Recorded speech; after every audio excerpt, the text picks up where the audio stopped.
in a time or an area of extreme need, make an observation of who showed up for you.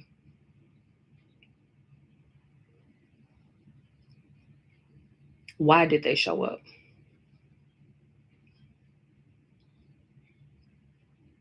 Were people around to show up as a form of an apology and they needed to get out of your way and leave you alone? There's a difference between support and pressure when you are in a vulnerable space, when you're in a painful space, and when you're in that space where you're literally forced to stop sometimes everything that you know. When you're faced with the type of situation where your life will never be the same, and that has caused you to stop, it's forced you to stop. That's not the time for self imposed pressure. It's not the time for pressure coming from others. It's not the time for pressure from work. Because at that point, sometimes none of those outside things matter. You have one job, and that is to make sure that you wake up. That's about it. We can start to add little stuff here and there. And by little stuff, we can add get out of the bed for more than to use a bathroom. We can add take a shower. Even simpler than that, wake up and at some point eat. At some point, drink water. At some point, get acclimated with the wine. But make sure that when you, and sometimes you don't even have the capacity to allow for this space for other people to hold you. But when other people are holding you during your time of need, you don't have to do it during. If you don't have that energy, if you don't have the capacity to think about it during, pay attention to who's there for support and who's there for any additional pressure that's being put on your mental, on your emotional, anything added to your psyche. When you get to the point where life forces you to stop, the people that surround you should be people who are taking things off of your plate, not folks who are just adding.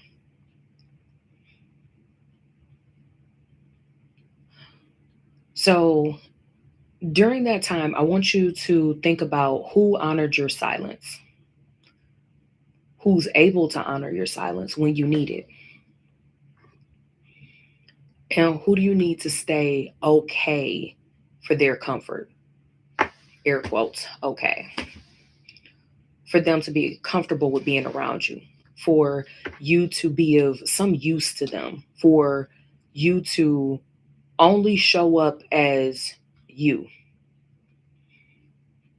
I want you guys to pay a close attention to who's only around when you don't need anything or anyone, that they're nice to have, that is, cool for the show up.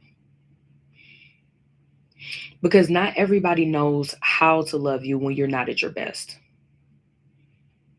And that's information that you need to know when you're considering that everybody can't go with you. Next point that I want to drive home with you guys is that grief does change the version of you. So, we've talked about in many previous episodes, your needs can change based upon who you grow into. When you're choosing growth, that's a choice. I always tell you guys, you get to choose. And that's cool when you get to choose. But you don't get to choose grief. And I won't even say that grief chooses you. It's just something that it comes up as a part of life And the only choice that we have is how to deal with it and how to fight it back. And sometimes fighting that grief back does involve co- just stopping. That's it. The same way that physically, if you get hit upside your head hard enough, you are going to stop. It's the same thing with grief. The difference is we might be able to see that hit coming when it's physical, but with grief, you don't see it coming. It's just, ah, it's there. Sometimes you don't get any warning. Sometimes you think that you know what's coming, but you have no idea. And sometimes you're able to suppress it for a time.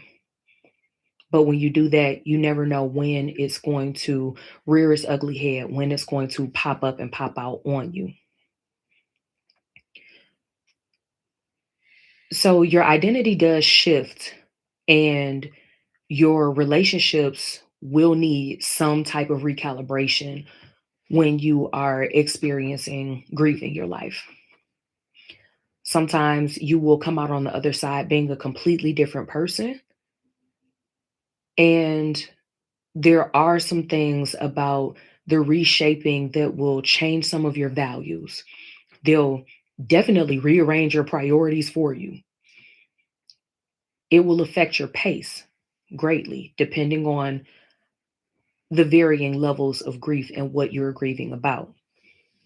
Whether you're grieving the loss of a job, the loss of a relationship, the life of a person, the version of you that will move forward once you experience grief, you will be a different version of you. Now, you might go from version 1 to version 4, or you may go from version 1 to version 1.0.1. Just as there are varying degrees of grief, there are varying degrees to how much you will change into a different version of yourself once you've experienced grief in your life. So, regardless of what the degree of grief is for you in your life, make sure to let go of the expectation for you to snap back, for you to return like the same person, for you to be able to bounce back like nothing ever happened. If you force it and you even able to operate like that, I promise you that grief gonna come right back around the corner. And instead of you seeing the hit coming or thinking that you might see it in your peripheral, it's gonna Sparta kick you straight in the middle of your back.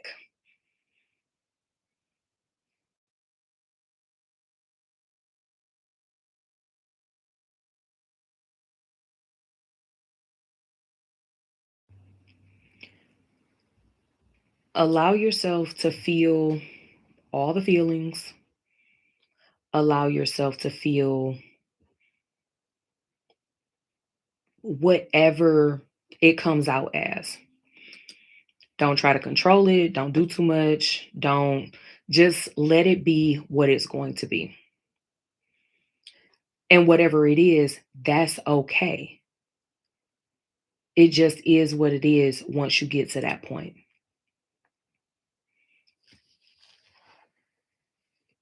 You do get to choose whether or not you will go at it so that when you do return, you get to choose whether you come back too soon. You get to choose whether you will try to force yourself to get back to normal. And you know that in your head and your heart, you're not ready. It's up to you to choose whether or not you wait too long. And now it is time for you to get moving a little bit so that you can ease back into what your new normal is going to be. Because we've already established your old normal is not your normal anymore. You may not be starting from step one, but you are starting from a place where you're creating what your new normal life will look like. And acceptance of that it becomes key. It becomes paramount in rebuilding your life from wherever it is that you had to stop because life forced you to stop. And this can also be a time for reflection for you when you're ready to recognize any relationships that were built on an old version of you or an outdated version of you, a version of you that it no longer serves you, is trying to force that old version of you to resurface. Will that serve you in your future from now?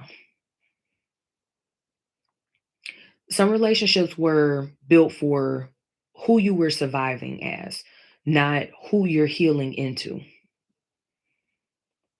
And that hits in multiple areas of your life.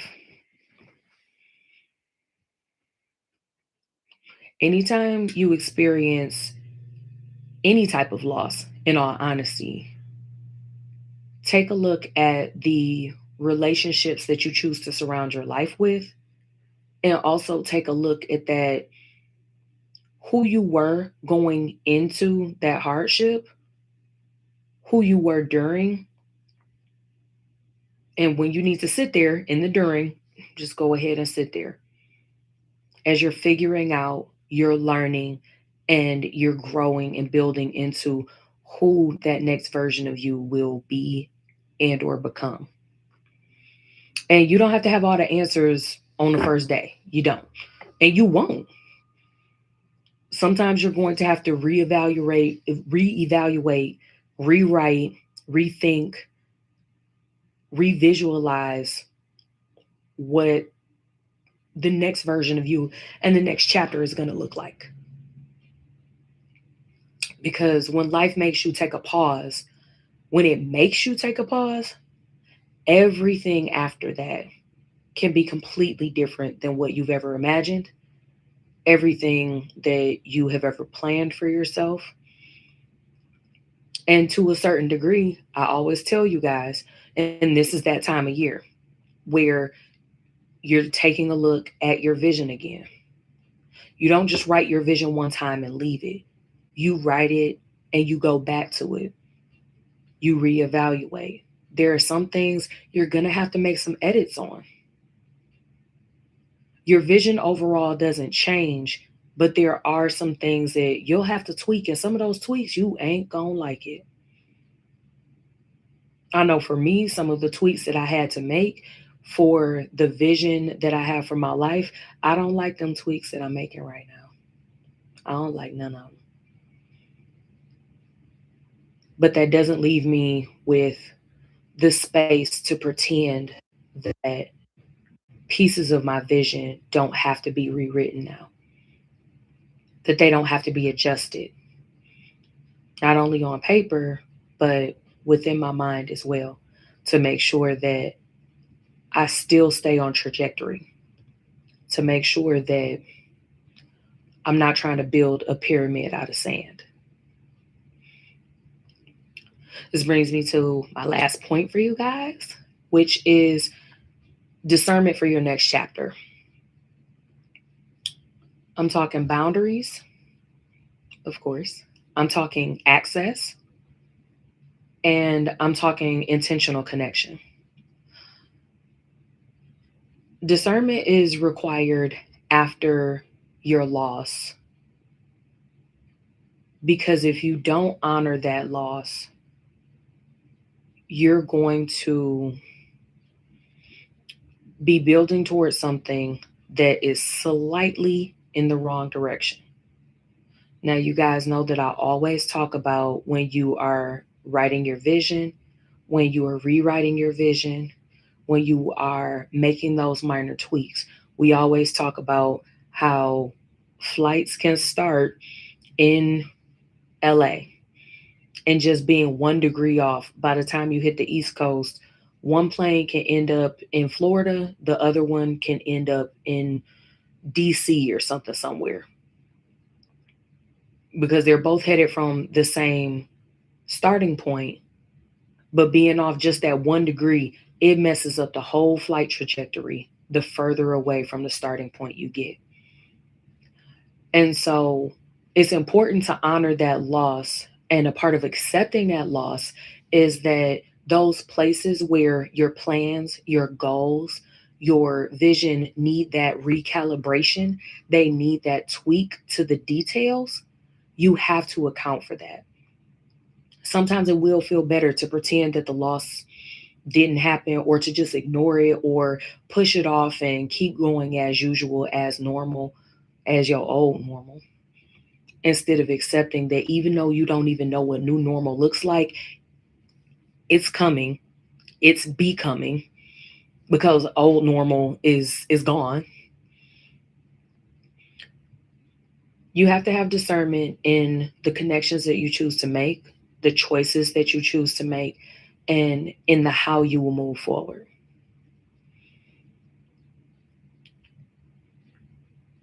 You'll need to set a new set of boundaries.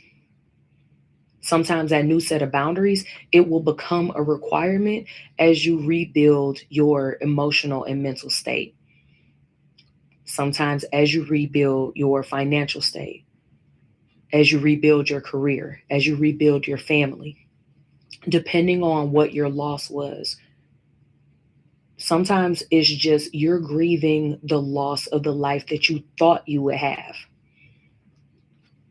You have to redefine your boundaries, the closeness, and the access, so that as you're assessing the people that are around you, as well as assessing who was able to be there for you and who had space and who was able to hold you, as well as assess the reasons why others that you may have expected to be there, you thought they would be there, assessing the reasons why they weren't able to hold space and capacity for you.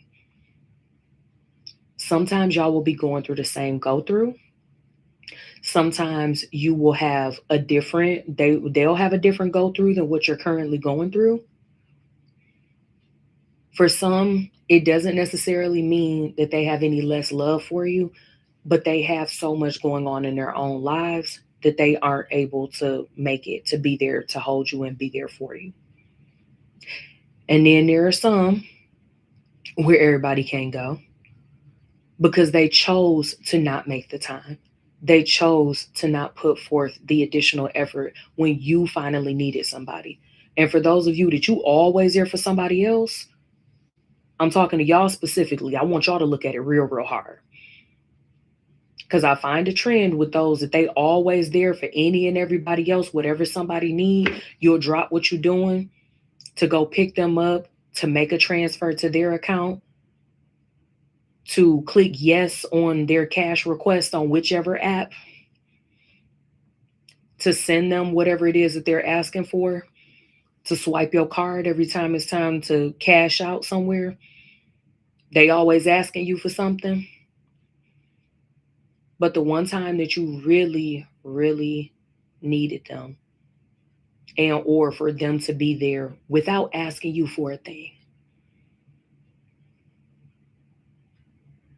y'all already know what to do.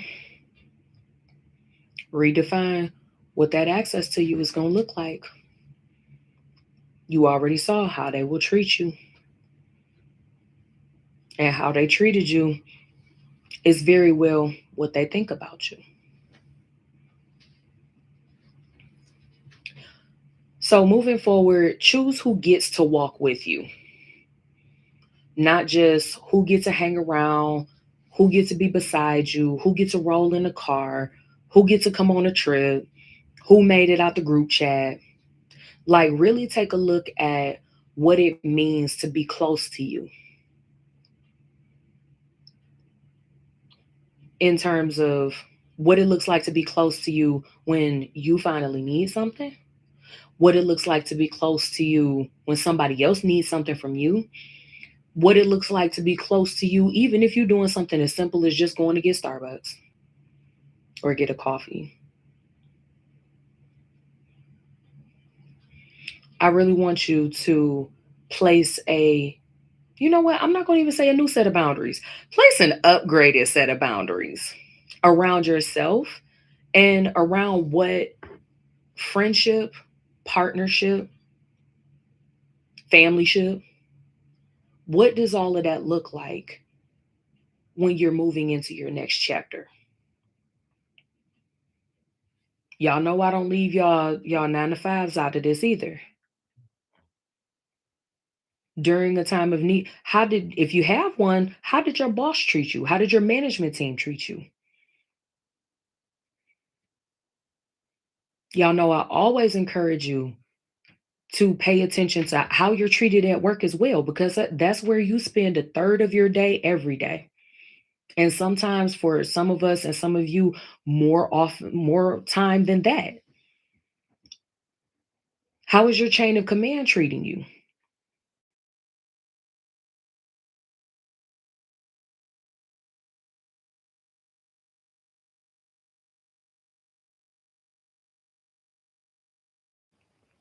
If it was in any type of way that it was like, yeah, no, that's wild. You know what you need to do? Go ahead and start submitting those applications, do your thing.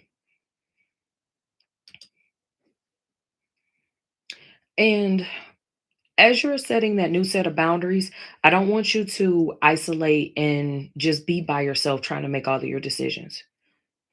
You should already have wise counsel.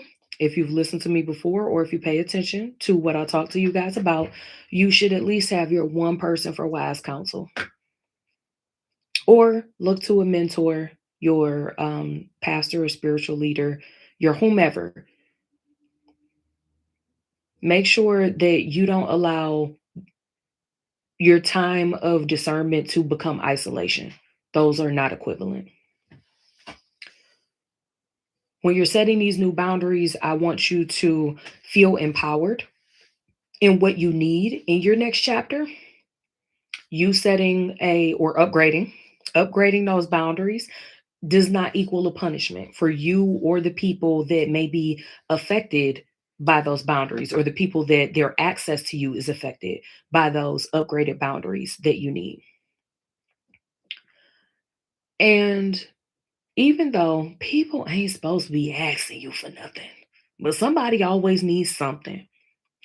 Remember that the distance that you may need, that distance doesn't equal bitterness. And if you feel like it does, take some time so you can make sure you check yourself. So I want you to think about all of the things that I talked about so far, those 3 points, and think about where and how that applies to your own life. So we talked about who knows how to hold you during your time of need. Grief does change the version of you that you are becoming. And a lot of times you don't get a choice in that, but the change is coming or is here. And make sure that you pay attention to the discernment for your next chapter so that you are protecting yourself, your vision, and your needs when your capacity may have been extremely limited or is extremely limited because of life forcing you to stop. So think about who didn't make it through your last season, and what did the pause reveal that you can't ignore it? Who actually feels safe to be in your next chapter? Who feels safe for you to allow them into your next chapter?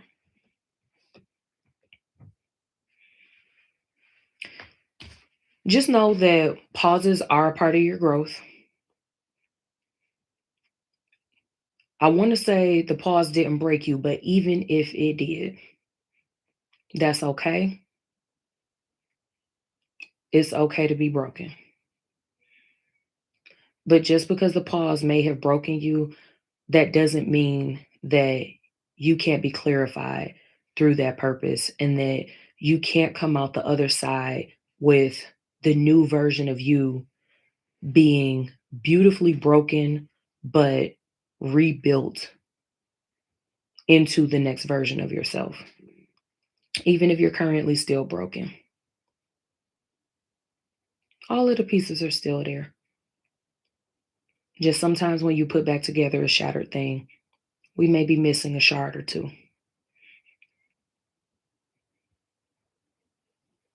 That hole that's left in your heart, whether big or small, allow it to be there.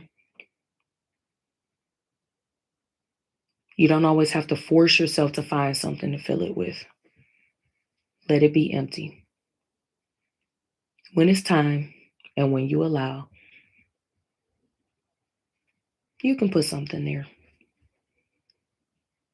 And the feelings that you have there that may not be the most positive, you can still decide what you will do with that grief, what you'll do with that loss, and what you'll do with that feeling.